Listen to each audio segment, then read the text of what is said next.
नमस्कार। जय श्री महाकाल। मैं पंडित शेष नारायण आचार्य आप सभी को आने वाले 19 मई को एकादशी व्रत है। इस एकादशी व्रत का नाम मोहिनी एकादशी व्रत है। भगवान विष्णु का एक मोहिनी स्वरूप भी माना गया है, क्योंकि ये शुक्ल पक्ष में है, जो देवताओं के लिए बहुत ही प्रसन्न करने वाला तिथि माना गया है। इस तिथि में यदि भगवान विष्णु शालिग्राम, महालक्ष्मी, तुलसी और गंगाजल इन सभी वस्तुओं को एकत्रित करके जो लोग भगवान विष्णु की आराधना करते हैं और भगवान विष्णु के प्रति लगाव रखते हैं, सबसे पहले आपको व्रत विधान का चर्चा करते हैं। एकादशी व्रत का महात्म संसार में सर्वोपरि है। एकादशी महात्म का चर्चा इस विषय के लिए आता है, जो इससे देवता तो प्रसन्न होते हैं, साथ में पितृ भी प्रसन्न होते हैं। एकादशी व्रत आप जब कभी करते हैं तो अपने देवताओं को प्रसन्न करने के लिए, अपने जो पितृ हैं उसको संतुष्टि के लिए तो व्रत उनके नाम अर्पण करते हैं। जो लोग मोहिनी एकादशी व्रत करते हैं उनके जीवन में सुख, समृद्धि और सफलता का सूचक रहता है। उनके द्वारा मंत्र की सिद्धि हो सकती है, उनके द्वारा वाणी की सिद्धि हो सकती है, उनके वातावरण में शुद्धि आ सकता है, उनके मन में अति प्रसन्नता बना रहता है। जो लोग एकादशी व्रत का विधान इस प्रकार है, जब सुबह स्नान ध्यान करें और बिना कुछ लिए भगवान विष्णु के पंचोपचार षोडशोपचार पूजा करें, वहाँ पे दीप दान करें और साथ में सुबह ही मन में संकल्प करें, जो मैं एकादशी व्रत करूँगा और एकादशी व्रत करते हुए मैं इस बात का ध्यान रखूँगा, जो मैं आज फलाहार करूँगा, अन्न का त्याग करूँगा, अन्न का ग्रहण नहीं करूँगा। तो ऐसे जब मन में संकल्प करके जब व्रत का आप संकल्प करते हैं तो व्रत आपका अति उत्तम होता है।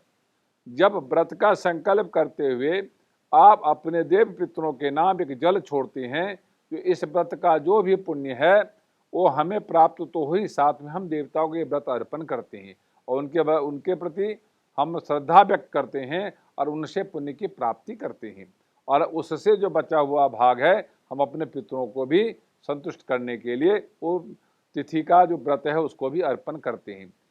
भगवान विष्णु कहते हैं, नारद पुराण में चर्चा आया है, विष्णु पुराण में चर्चा आया है, सभी पुराणों में इस विषय का चर्चा आया हुआ है। तो एकादशी व्रत भगवान विष्णु के सर्वप्रिय हैं।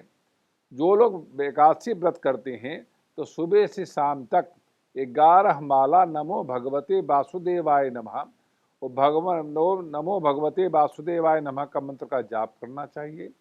नहीं तो कृष्णाय वासुदेवाय हरे परमात्मने प्रणतः क्लेशनाशाय गोविंदाय नमो नमः का पाठ करें, नहीं तो विष्णु सहस्त्र नाम का पाठ करें। साथ में घी का दीपक जलाएं, जल का पात्र रखें, जल के पात्र में तुलसी दल रखें और अनेक प्रकार का मंत्र का जाप करें और सभी कुछ जो भी वस्तु है सबको रख करके वहाँ पे भगवान विष्णु को अर्पण करें।